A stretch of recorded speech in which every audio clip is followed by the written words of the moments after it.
Coach, another golden opportunity at a state championship run.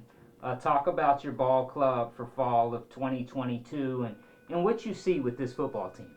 It's been exciting because we started off a little slow in the beginning of the year, and we've transitioned, schematically and technically and personnel wise, and we had a lot of young, inexperienced kids in the beginning of the year that are now really starting to blossom and come into their own. So, we're excited to see their growth and development and be peaking and improving on a daily basis at the right time of year. Ball security and field position and taking care of each possession. Talk a little bit about that. Again, we've been a work in progress, especially offensively, and we were turning the football over a little bit more than you can and still have success. So we've done a much better job. Our quarterback Xander Smith protecting the ball. I think he's only had one interception in the last 5 games. Two interceptions in the last 5 games, and as far as fumbles, we've cut down on those turnovers as well. So we're protecting the football a lot better, and we're excited as far as what those results have become. Staying away from penalties and flags and just playing a clean game and getting the job done. Talk a little bit about that as you impart that on your players. Yeah, we've done a great job over the last few weeks.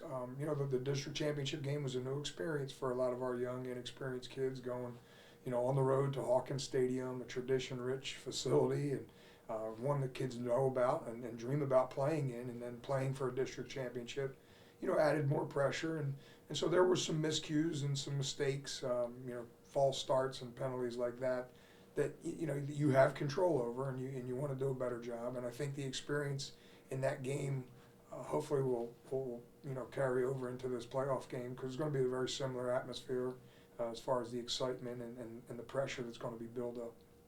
To be able to host the game here and have your fans, everybody from the backyard, if you will, and from far away, come on back home, so to speak, to see the Tigers, a Tiger Nation. Talk a little bit about what that can look like and how special that is. And can you feel the fans, the energy when they're in the building or the stadium, so to speak? Oh, absolutely. We have a great fan base. Our student section is outstanding as well. So we're excited. I know our kids are always excited to play home, and that's where we've played our best football. We've been undefeated at home, and so this year, and so the kids are definitely looking forward to that competitive advantage Friday night. When you walk past trophy cases and you see the different historical pieces here at Palmetto, and you look at your ball club this year, do you feel like you can add to that collection? Yeah, because again, we're improving every day, and it's fun to watch these young kids grow and develop and mature right in front of your eyes, every play, every series. And so, yeah, we feel like we're peaking and improving at the right time, and we're a much different team than we were in the beginning of the season. And so, yeah, no, the kids are definitely excited to set their own and create their own legacy. The previous players in the past and coaches that have helped build this program to where it's at. That's something that's been the guiding light for our kids, that they know those kids have done it. Some of them, their older brothers, and they feel like, they're ready to make their own mark. When you look at this ball club and you see some of the quality student athletes, guys who will play at the next level and get an education and sign national letters of intent, just share with us a few of those guys who are really destined to be quality student athletes.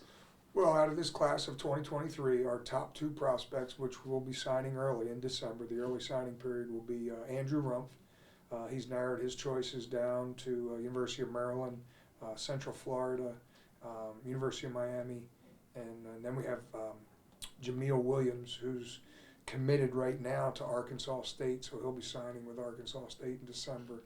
And you can't be more happy for kids. There's 2 days that are very, very special.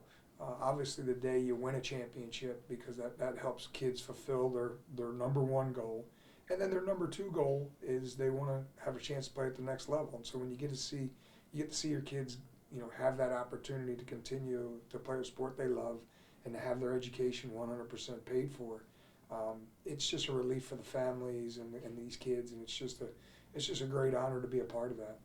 Coach, a little bit over a month ago, we experienced Hurricane Ian.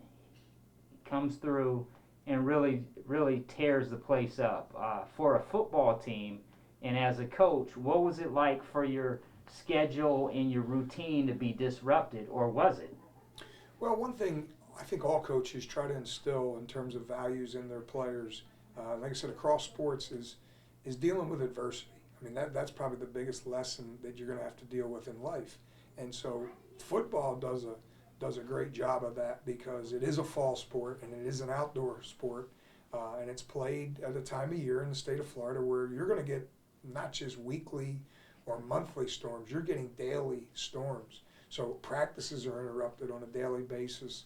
So the kids are much more adept in handling those adversities. So when something catastrophic or something even more major comes along, they've already been prepared for it through the little adversities that they have to deal with on a daily basis.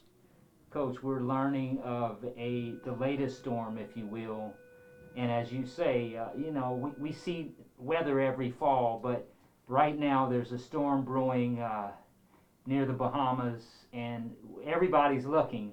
When you think about another storm coming and your routine possibly being disrupted, or what's the thought process as you get a football team ready to play a game, you want students to be safe, and we just want to keep things as normal as possible, but take us into that mindset. Well, again, we're fortunate or unfortunate, however you want to look at it, that's an experience that we deal with on a daily basis with the afternoon thunderstorms in the state of Florida. So we always have contingency plans already set in place. The kids are aware of it.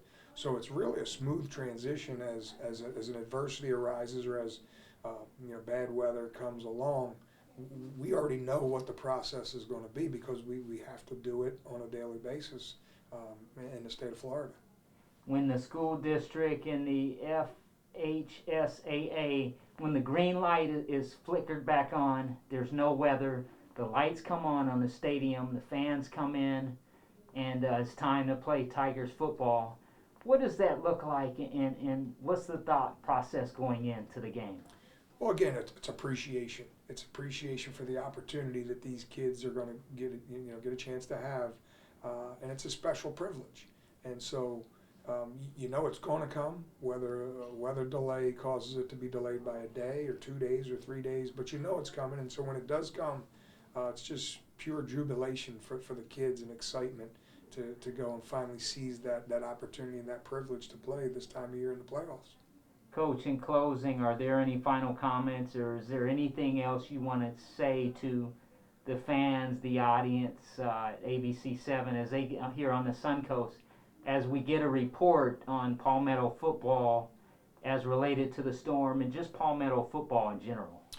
Well, first, we're very fortunate at Palmetto High School and in the school district of Manatee County to have great leadership that understand how important it is for kids as part of their development process and their high school experience to play in extracurricular activities, not just the football game, but the band members and the cheerleaders and the dance team. So the fact that you have leadership that understands the importance of all of that and to provide support and guidance through it to make sure that it doesn't get canceled and that it does take place for those kids. That's just gratitude that we all have for our great leadership in this county. Awesome. Thank you, sir. All right.